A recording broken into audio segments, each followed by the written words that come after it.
This message is for black people. Yes, this message is for black people. If you're not black people, then you can go ahead and just find another YouTube video, or you can stay. But this message is for black people, okay?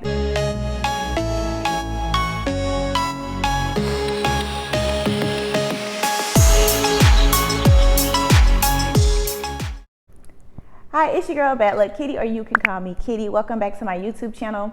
Today I want to talk to you about where the black people are in Merida, okay? In Merida, where are the black people? All right, so let's get into it, right? This is a very popular conversation amongst the black community in regards to where are the black people in Merida. I lost my notes, but I'm gonna put the population of Merida up on the screen, okay? Y'all listen, we have been looking and trying to find really solid statistics on how many black identifying people are in Merida. So when it comes down to black people, I think we need to identify what is black people, right? So when we say black people, most people think black American, right?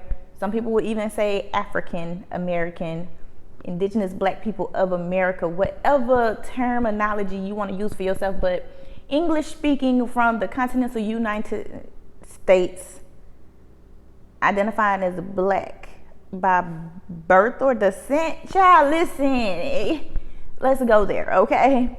So here in Merida, there are black looking people as well.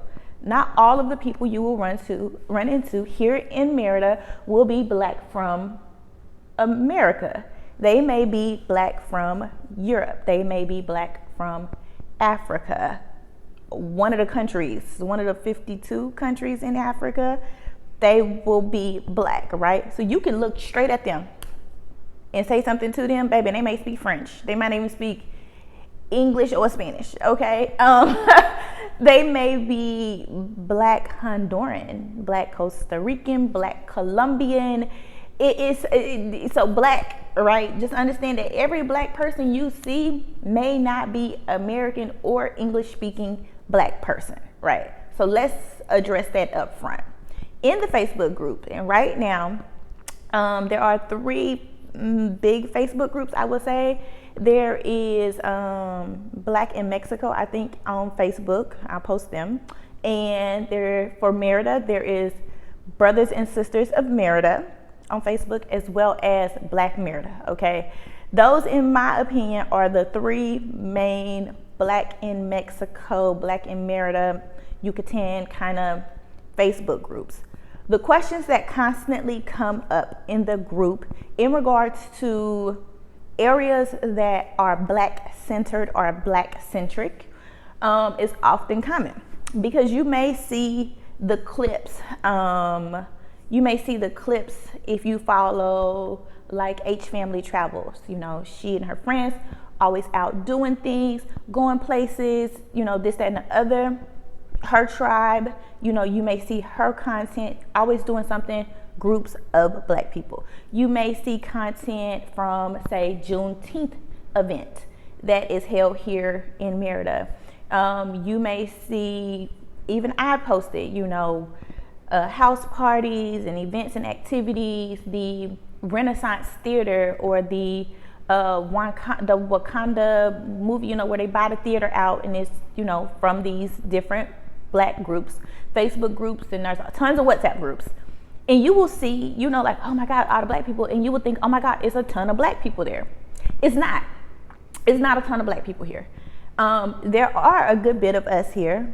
We are, but based on the number, based on the population, we are everywhere within the Merida, I'm gonna say metroplex area, right? Because not everyone lives in Merida proper, right? So when someone sees it, and they may see, you know, the Wednesday night skates, and they'll see like, oh, on Wednesday they get together and the kids go skate at the park, or on Saturday mornings they get together and they do the Saturday morning walks, and they may think that, oh, all these people live together, they live in the same area. But when I tell you, you could be in your provider and be the only black family in your provider, and next door there's another provider and there's only one black family in that provider. Very rarely are there times when there's a large group of us living in one centered area. And even then, the population is so transient here, is that you may have a black neighbor, and that black neighbor may be your neighbor for 12 months, 18 months, 24 months, and then they move on to do something else. They have to return to the States. They want to explore a different part of the world. They're tired of their house and they want to just move on to something new. So where once you had a black neighbor, you will not have, you will get a new neighbor, and your neighbor could be Mexican, your neighbor could be Canadian. Oh, well, also the black people from Canada, I didn't want to count them out, right? So, you will find yourself seeking a black community that you may think when you get to Merida, there is going to be a black community that is stationary, that is based, that is there for you. And I'm here to tell you that does not exist, okay? Yes, we are here. Yes, you can communicate with us through WhatsApp groups and Facebook groups and things of that nature, but we are not in a central location, right? We are not there is not a designated, hub, so to say, or a place that you could go and find all things black within Merida. And some people say, oh, that's horrible, that needs to be created. Someone should probably create. I think it would be great if there was like a hub of some sort. I think that would be great. But the reason why I think it doesn't exist organically or naturally is because black people are not a monolith. You get what I'm saying? We're not a monolith. We're not just one group or thing of people, right? If I were to create a hub, it would probably be very info driven, right? It would be very info driven.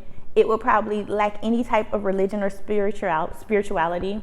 And it would be geared to the things that I would like, my interest, right? It would not be geared toward the broader community. Why? Because I couldn't speak on those things. Like certain things like ritualistic spirituality, hoodoo type culture, things like that. I couldn't speak on it. I can't give you much outside of a few crystals and some things like that. I couldn't speak on it because it's not my background. But there is a community that's here that exists that is interested in that. So to create a hub would truly have to encompass all of the different subgroups of black people that exist here in Merida, right?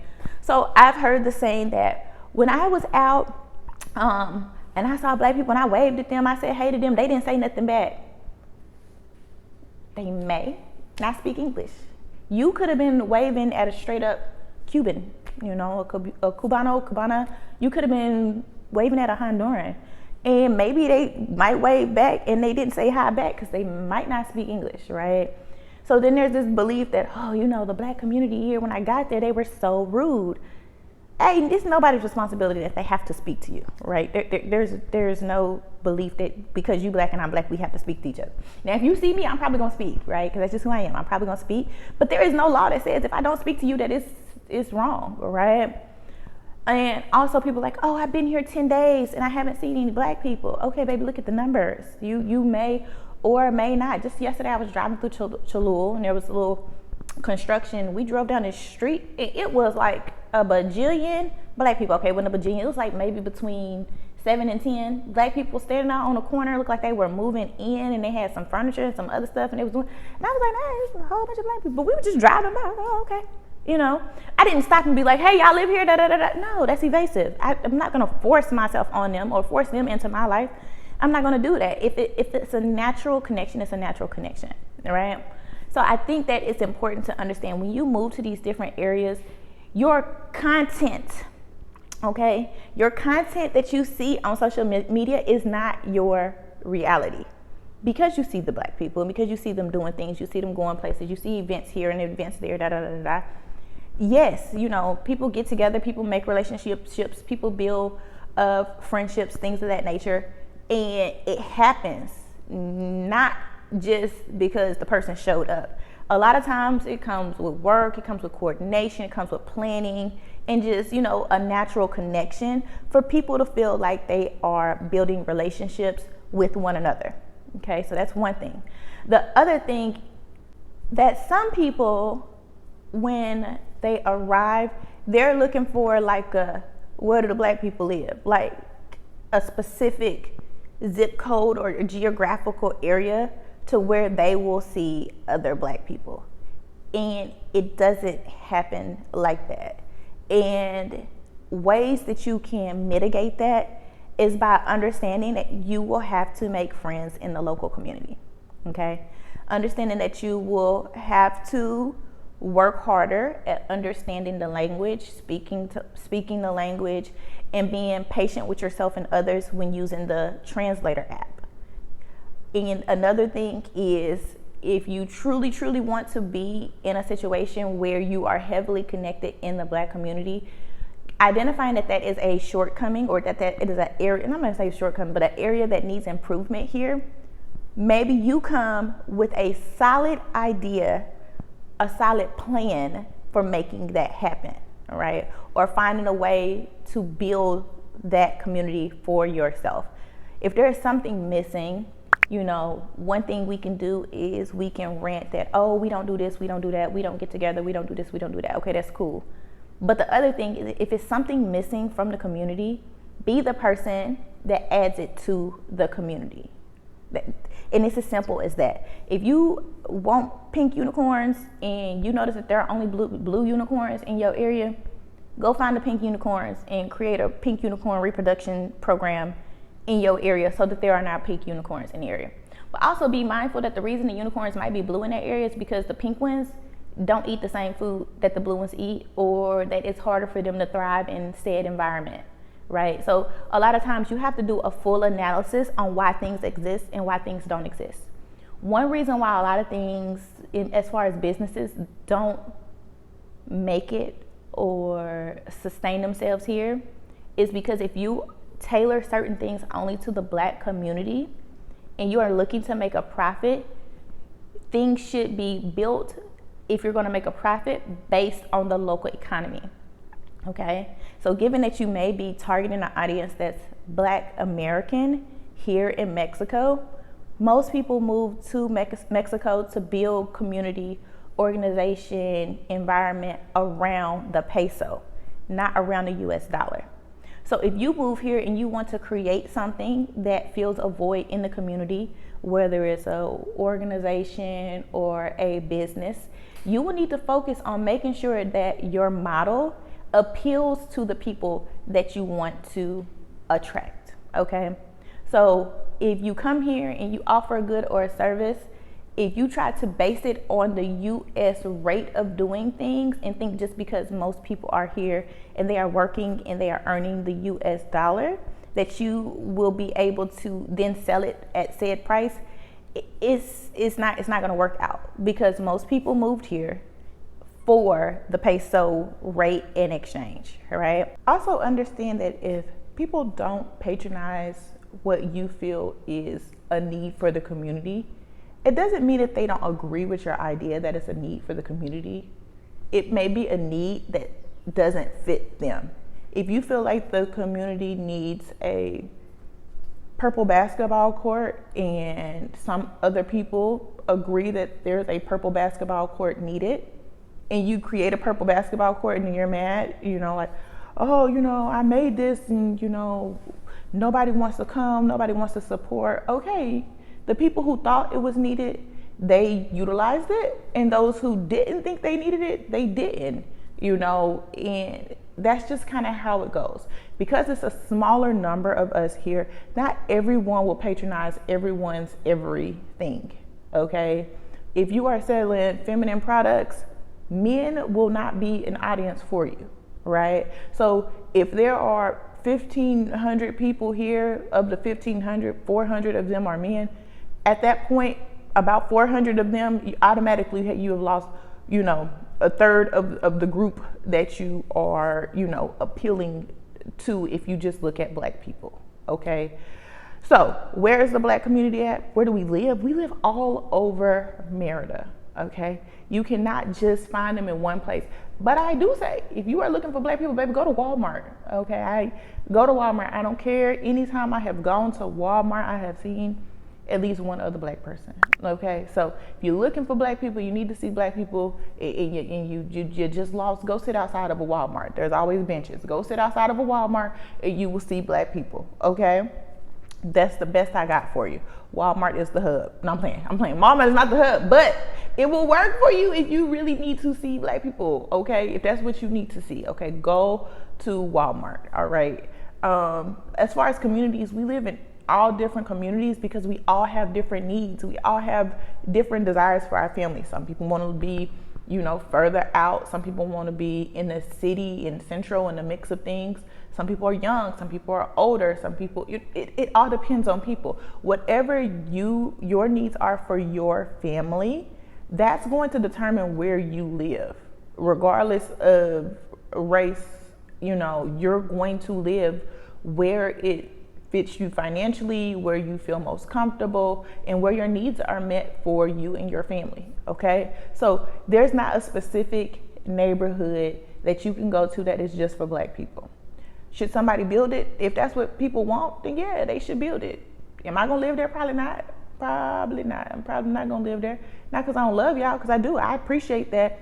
Coming to Merida, I have such a solid group of black women that I hang out with. I do appreciate now that, my boyfriend is Nigerian. I get to hang out with, his family and friends that are Nigerian here as well.